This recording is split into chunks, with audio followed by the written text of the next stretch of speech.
So we're back on some Modern Warfare 3. I was debating if I should play Modern Warfare 3 or BO4 today. BO4 though, I'd have to get my PlayStation set up, but I'm definitely going to do that soon. Yesterday, so I'm a little bit late to this, Tom Henderson ended up putting out an article talking about BO7, and he talks about a whole bunch of ideas for the zombies. And in my opinion, I was reading over this and I was like, holy shit, zombies is like going back to its roots. Or not really roots, but going back to what BO3 was all about. Just overall being creative with like map ideas. The last round-based zombies maps hasn't really been creative compared to like BO3. Oh, we're at an island and then we'll go to this castle, but then half of the map is like outside, and then we're gonna go to this dig site and it's just a cave with like a dark aether portal. Like nothing really is creatively insane aesthetically about these maps. I'm not playing Emergency. Bye. Oh my god, it forced me in. Fuck. So the article starts with Call of Duty 2025 is planned to have 6 fully fledged round-based maps. So right off the bat, within 2 years, we're gonna get what 12, 13 maps. I think this game is supposed to have 6 or 7 maps. I think we're getting 3 more maps. Janice Towers, the mansion map, that's gonna come out soon, and then we're gonna get one other map that might take place in a dark aether. But the really interesting part of this article is where he talks about the ideas for these maps. One of these ideas is a map set in post-World War II New York where Nazis had dropped a nuclear bomb. That obviously means that there's some type of time travel involved 100%. With another map being described as being set in a Japanese temple at the foot of an erupting volcano. Other ideas include a map set in Vietnam, one being in Afghanistan, and another out there idea of it being set in a space station in the dark aether. All of these ideas seem really fun, unique, and creative. Something that we haven't seen in zombies for a really long time, and I think the reason for that is because it's just trying to be streamlined to Warzone. And now that Warzone isn't really its cash cow anymore, I'm pretty sure they're fine with their game modes being like, okay, you guys don't all have to be like Warzone. And then we already know that one of the maps is going to be one of the largest maps to date, which is probably going to be the launch map. That was leaked a while ago though. And to me, I know you guys are going to be like, oh, it's the COD cycle, it's the COD cycle, but this makes me really excited being able to have a fun experience in zombies, like aesthetically, because in my opinion, zombies in terms of where it's taking place and what we're doing is just really boring. The mansion map, which has been getting new reveals, looks cool, but then again, we're still in a mansion. You know, you look at BO3, it's like, okay, you're in this medieval castle with all this magic bullshit going on. Then you're on an island with all these pots and flowers and spiders. That's about Nishima. And you got dragons flying around in Garad Krovi. And then you're in a multiversal asshole like Revelations. Like, it's so insane and off the rails and fun and 100% not realistic. This is something that I've wanted zombies to do for a very long time, is stop trying to be realistic with Cold War. Because obviously the whole thought process was, look, if we can make everything similar to Warzone, because Warzone at the time was their cash cow and it's not anymore, so that everyone that enjoys the multiplayer or enjoys the campaign or enjoys zombies has the easiest streamlined experience to be able to get onto Warzone and it doesn't feel that jarring. If Verdansk doesn't do well, you're only 1 year away at the time of BO7 coming out where Verdansk is just going to be done. Not Verdansk, but Warzone in general is just going to be done. Also, these maps are built from the ground up to support all the game modes that they want to play, including Grief and Outbreak. I wonder if we'll have like round-based maps that are also played as an Outbreak variant, because Outbreak to me always made sense as like more open multiplayer maps that have more open objectives. Objectives in Outbreak are really important, and I think just having like a bigger open world, how is that going to work with maps? There's been no more new news on the classic game mode, and I really hope that it is one of these game modes that it's being built for BO7. The most important thing for a classic game mode to function, in my opinion, is the removal of how like the weapon progression works. Remove weapon rarity, remove ammo, remove loadout, make everyone be forced to use the box and use wall buys, and that in my opinion will create a unique experience for every time you play a map, because it can go either way. You force to spin the box, so you know you can get something really good or you can get something really shit. You have to keep spinning the box, but this game you already have the weapon you want in the end game. There's no progression. The only progression in modern zombies right now is a checklist. Do I have my perks? Do I have this? Do I have that? Seems like most of the reaction for this is pretty positive, which is kind of crazy because this community is negative no matter what. It can be like, hey, you're getting free money. We're literally just going to deliver money right into your bank account, and then be like, well, that's not enough money. This community's ass. I'm not defending Activision or anything, but this community is so stupid. I hate it. If BO7 launches just as a normal game, it doesn't have any crazy game-breaking bugs or anything, that's a huge problem with it. If it's a normal launch, BO7 is going to be a banger, in my opinion, and a top Call of Duty easily. Because in my opinion, what's the biggest problem with BO6? Easily, it's the maps. The maps are just not fun to play with. And then we're going to the BO2 remastered maps. Maps are fine. Maps are the only problem I have, and all that's fixed. For ranked players and more serious players, obviously the biggest problem you're going to have is cheaters, and hopefully that situation gets fixed by then. So maps are better, cheaters are better, instantly a banger. Zombies, we're still getting a shit ton of content. Premise is coming back, and we're going to have fun, creative maps again. What's there to complain about BO7 at that point? As long as you just don't fuck anything up and do something really stupid, BO7 on paper is just going to be a great game to play. Zombies, if nothing stupid happens, is looking to be great. The multiplayer is looking to be great if nothing stupid happens. I know a lot of people are just going to be like, oh, BO6 sucks. Dude, you don't know why you hate BO6. Because BO6 design-wise, whether you like playing BO6 or not, design wise, BO6 is a well-designed game. The movement and the gunplay feels great. The progression is great. Classic Prestige is back. There's no visibility issues. I can see everything perfectly fine. Ghost, Ninja, perks, wild cards, all working great. It's just a tough game to enjoy because of how hardcore the skill-based matchmaking is. But guess what? That's never going away. It's going to be a thing in all the future games too. It really doesn't make sense how Treyarch is able to make all this content. Like, what do you mean you're going to be able to put out like 12, 13 zombies maps in 2 years? I know that this game had 4 years of development, but actually now that I think about it, Cold War for them, what, had like a year, 18 months, and they were able to put out 4 maps. Treyarch at this point is just a well-oiled machine. Jesus, man. One thing that's really going to hurt though is going from 12 to 13 zombies maps in 2 years to going to DMZ. No zombies maps. Is DMZ an extraction shooter that nobody cares about? I mean, some people like it, and good for you if you can enjoy that. But me, man, like, I don't care. I'm not an extraction shooter guy. The only extraction shooter that I'm willing to try is like Marathon when that comes out this year. Supposedly it's going to come out this year, but honestly, if it's going to come out late this year because it hasn't been revealed yet, it's probably going to come out around December, and then GTA 6 is going to be there. And then are you going to release it with GTA 6? Nope, you know you're not. Also, if GTA 6 even comes out this year, I mean, we haven't heard anything yet. Supposedly we're supposed to get like a second trailer in April. I don't think it's delayed, but it wouldn't surprise me. And then again, you have all these Call of Duty people. Why are Call of Duty players acting like GTA 6 beating the shit out of Call of Duty is a bad thing? You can have the best Call of Duty, like deadass, re-release BO2, have a BO2 remastered in the middle of GTA 6's lifespan, and it's gonna die. It's just gonna die. No matter how good Call of Duty can be, it's gonna get its ass whooped by GTA. Stop saying that like it's a bad thing or a gotcha or you need to get your shit together, because there is no getting your shit together with GTA 6. All right, you're all fucked. Man, I can't get shit going in this game, bro. Holy,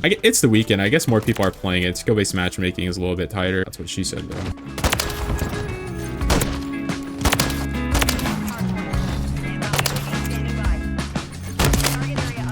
No, how did I miss that bow? What the fuck?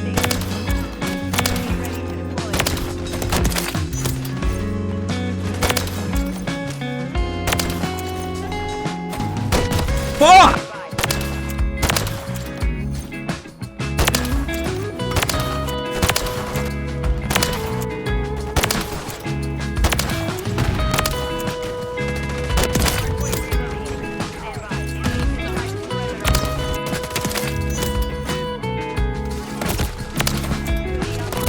Fuck! I was 1 kill away from a Wilson, man.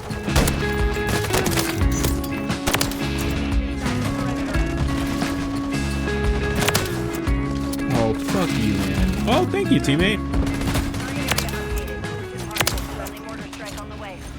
Well, that's a pretty good game. 62 kills. How is there someone level 31? Did you just buy the game if you 51 too? What the fuck? But yeah, that's pretty much it for me today. Dead Ops Arcade is also leaked to come back. I mean, that's always been a fun one. I never played it a lot. Like, I couldn't even tell you the main point of that besides just like top-down zombies. I probably have like, what, like 15 minutes total playtime in Dead Ops Arcade across all the games. But yeah, that's gonna be it for me today. It might be the last Modern Warfare 3 video for a while. I have no clue what else to do with this game, to be honest. I can just play it, but in order to make like a video that's interesting that people want to watch, you know, it's a little bit complicated. So yeah, I hope you guys enjoyed this video. What do you guys think about this new zombies news? I just think it's great, you know, returning to creative zombies maps. You know, a lot of people prefer like the older zombies maps like BO1, BO2, World at War, where they're just very dark and gritty. I don't. I prefer colorful, bright ass colors, crazy shit going on, erupting volcanoes in Vietnam. Fuck yeah, bro, let's go. But yeah, I hope you guys enjoyed this video, and I'll see you in the next one.